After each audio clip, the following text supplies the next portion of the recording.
તો હે ગાઈસ, આપણે મગ કઈ રીતે બનાવીએ છીએ તો આપણે ચાલો હું તમને બતાવું. આપણું મગ મશીનનું મશીન છે પ્રિન્ટ મારવાનું. તો મશીનમાં આપણે પ્રિન્ટ મારી નાખવાની અને પછી આવી રીતે આપણે કટિંગ કરી નાખવાની.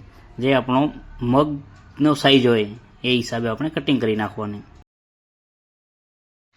તો પ્રિન્ટ કટિંગ કર્યા પછી આપણે આવી રીતે આ મગમાં ચિપકાવી મારવાની.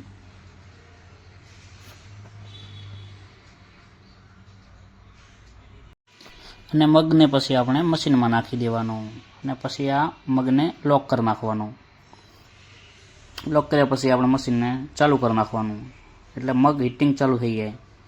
જો તો આપણે ફાઇનલી મગ તૈયાર થઈ ગયો છે. આપણે મશીનને બંધ કરી નાખીએ અત્યારે અને આપણે મશીનમાંથી મગ બહાર કાઢી નાખીએ અને આપણે મશીનમાં બીજો કપ નાખી દઈએ એટલે આનું કામ ચાલુ રૂટિંગ થઈ જાય અને મશીનને ચાલુ કરી નાખીએ.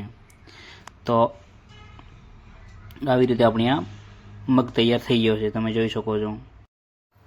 આપણો વ્લોગ પસંદ આવ્યો તો લાઈક કરો, શેર કરો, કોમેન્ટ કરો અને ફોલો કરો.